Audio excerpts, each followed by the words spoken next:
सोचिए, एक ऐसा गांव जहां हर रात एक चुड़ैल साइकिल लेकर निकलती है। लेकिन ये कोई मामूली चुड़ैल नहीं है। कहते हैं कि जो भी इसे देख ले, वो अपना दिमागी संतुलन हमेशा के लिए खो बैठता है। तो चलिए, आज पता लगाते हैं इस खौफनाक कहानी के पीछे का असली सच। सरयू नदी के किनारे बसा रामपुर दिखने में किसी भी आम गांव की तरह शांत और खूबसूरत था। यहाँ के लोग बड़े सीधे, सादे और मेहनती थे। उनकी दुनिया सुबह खेतों में शुरू होती और शाम को चौपाल पर खत्म हो जाती थी। और इस गांव की एक खास बात थी, साइकिल। यहाँ बच्चों से लेकर बूढ़ों तक सबके लिए साइकिल ही सब कुछ थी। कह सकते हैं कि साइकिल इस गांव की धड़कन थी। सब कुछ अपनी रफ्तार से चल रहा था, लेकिन फिर आई वो एक सुबह जिसने सब कुछ बदल दिया। गांव का एक किसान, सुरेश, जब सुबह उठा तो उसने देखा कि आंगन में बंधी उसकी साइकिल गायब है। उसे लगा किसी बच्चे का मजाक होगा, पर जब वो चौपाल पर पहुंचा तो वहां पहले से भीड़ लगी थी और सबके चेहरे पर एक ही चिंता थी। उनकी साइकिलें भी गायब थीं, किसी की सालों पुरानी तो किसी की बिल्कुल नई। सब रात के अंधेरे में जैसे भाप बनकर उड़ गई थीं। लोग अपनी अपनी अटकलें लगा रहे थे।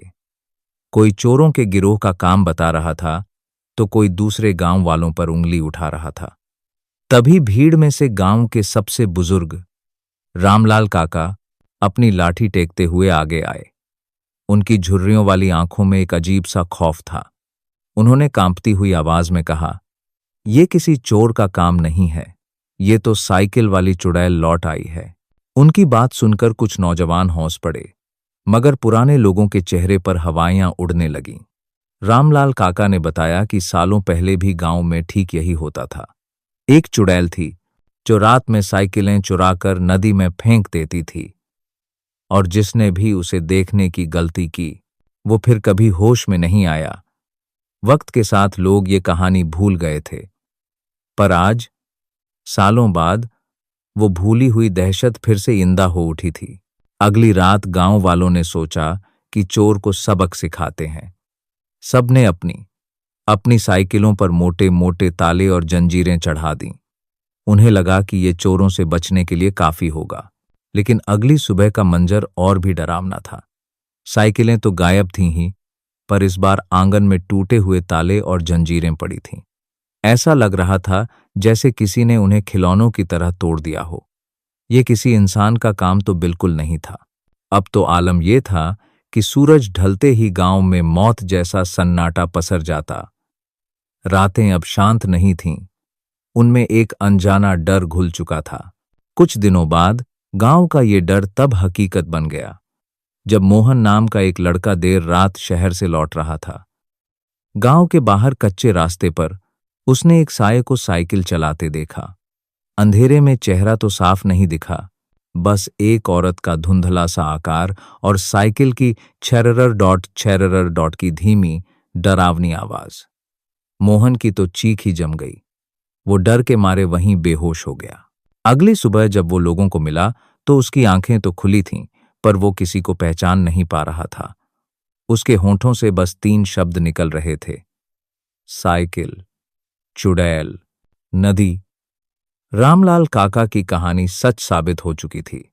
अब गांव वालों के सब्र का बांध टूट गया। सरपंच ने पंचायत बुलाई और तय हुआ कि उस रात गांव के नौजवान पहरा देंगे। हाथों में लाठियां और मशालें लिए वो गलियों में घूमने लगे। आधी रात के करीब नदी की तरफ से पहले किसी औरत के सिसकने और फिर ठहाका लगाकर हौंसने की आवाज आई। उसके ठीक बाद साइकिल की घंटी की एक खौफनाक टनटनाहट गूंजी। नौजवान आवा की तरफ दौड़े, लेकिन वहां घने कोहरे के सिवा कुछ नहीं था। जब वो सुबह थके हारे लौटे तो उन्होंने देखा कि चुड़ैल ने सिर्फ उनका मांक नहीं उगाया था, बल्कि गांव से 10 और साइकिलें भी ले गई थी। वो सारी साइकिलें नदी किनारे कीच में सनी टूटी फूटी पई थीं। अब यह साफ था कि उनकी लड़ाई किसी इंसान से नहीं, बल्कि किसी ऐसी शक्ति से थी जो उनकी समझ से बाहर थी। गांव पर अब औं का साया था। लोगों ने अपनी बची खुची साइकिलें भी डर के मारे घरों में बंद कर ली थीं। उन्हीं में एक नौजवान था, रोहन, थोड़ा हिम्मती और समझदार। उस रात उसके बूढ़े पिता की साइकिल भी चोरी हो गई थी, जो उन्हें जान से भी प्यारी थी। अपने पिता का दुख और गांव का डर देखकर रोहन ने ठान लिया कि वो इस राज से पर्दा उठाकर रहेगा। वो समझ गया था कि लाठी डंडों से ये मामला हल नहीं होगा, उसे जड़ तक पहुंचना होगा। उस रात रोहन चुपचाप घर से निकला, हाथ में हथियार नहीं, बस एक लालटेन लेकर वो उसी नदी वाले रास्ते पर चल दिया।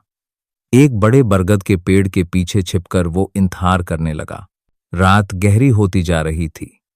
रोहन के दिल में भी डर था, पर इरादा पक्का था। और फिर उसे वो आवाज सुनाई दी, एक पुरानी, जंग लगी साइकिल की धीमी, दर्द भरी, चरमराती हुई आवाज। रोहन ने अपनी सांस रोक ली। कोहरे को चीरता हुआ एक साया उसकी तरफ बढ़ रहा था। बिखरे बाल, फटे हुए कपड़े। एक औरत अजीब सी धीमी रफ्तार से साइकिल चला रही थी। जैसे ही वो साया पेड़ के पास पहुंचा, लालटेन की रोशनी में रोहन ने उसका चेहरा देखा और वो कांप गया, लेकिन डर से नहीं। उस चेहरे पर गुस्सा या नफरत नहीं थी, बल्कि सिर्फ और सिर्फ बेहिसाब दर्द और उदासी थी। रोहन समझ गया, ये कोई शैतानी ताकत नहीं, बल्कि एक दुखी मां की आत्मा है। उसने हिम्मत जुटाई और पेड़ के पीछे से बाहर आ गया। उसकी आवाज कांप रही थी, पर उसने कहा, रुको मां, तुम क्या ढूंढ रही हो? शायद मैं तुम्हारी मदद कर सकता हूं। उस औरत ने साइकिल रोक दी। उसकी खाली आंखों ने रोहन को देखा, पर हमला नहीं किया। उसने कुछ कहा नहीं, पर उसकी दर्द भरी आंखों ने पूरी कहानी बयां कर दी। रोहन को सब कुछ महसूस होने लगा। उस आत्मा का नाम था माया। सालों पहले उसकी एक छोटी बेटी थी, गौरी। माया ने उसे एक नई साइकिल खरीद कर दी थी। एक शाम गौरी उसी रास्ते पर साइकिल चला रही थी कि एक तेज रफ्तार ट्रक ने उसे टक्कर मार दी। गौरी और उसकी साइकिल दोनों नदी में समा गए। माया ने अपनी आंखों के सामने अपनी बेटी को खो दिया। वो ये सदमा बर्दाश्त नहीं कर पाई और कुछ दिन बाद उसने भी वहीं अपनी जान दे दी। तब से उसकी आत्मा अपनी बेटी को ढूंढ रही थी। वो लोगों की साइकिलें इसलिए चुराती और नदी में फेंकती थी, क्योंकि हर साइकिल उसे उसकी बेटी की याद दिलाती थी। वो किसी को पागल नहीं करना चाहती थी, लेकिन उसका दर्द इतना गहरा था कि जो भी उसे देख लेता, उसका दिमाग उस दर्द के बोझ को झेल नहीं पाता था। रोहन की आंखों में आंसू आ गए। वो भागकर गांव गया और सरपंच समेत सबको इकट्ठा करके माया की दर्दनाक कहानी सुनाई। कहानी सुनकर गांव वालों का डर, दया और अफसोस में बदल गया।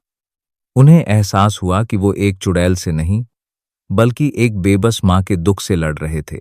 अगली सुबह पूरा गांव नदी के किनारे जमा हुआ। गांव के पुजारी के साथ मिलकर सबने माया और उसकी बेटी गौरी की आत्मा की शांति के लिए पूजा की। गोताखोरों ने नदी की गहराई से गौरी की जंग लगी साइकिल का ढांचा भी निकाल लिया। गांव वालों ने मिलकर एक प्रतीक के तौर पर उस साइकिल का पूरे विधि विधान से अंतिम संस्कार किया। जैसे ही आखिरी मंत्र पूरे हुए, एक ठंडी, शांत हवा चली और सबके दिलों को एक अजीब से सुकून से भर गई। ऐसा लगा जैसे बरसों से भारी हवा आज आजाद हो गई हो।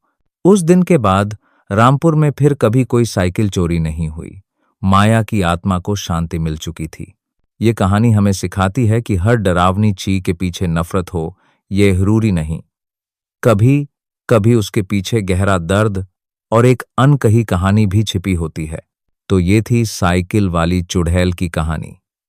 अगर आपको ये कहानी पसंद आई हो, तो इस वीडियो को लाइक जरूर करना और कमेंट्स में बताना कि आपको सबसे ज्यादा क्या छुआ। क्या आपके इलाके में भी कोई ऐसी कहानी है? हमें कमेंट्स में जरूर बताइए। और ऐसी ही और दिलचस्प कहानियों के लिए हमारे चैनल को सब्सक्राइब करना बिल्कुल मत भूलना।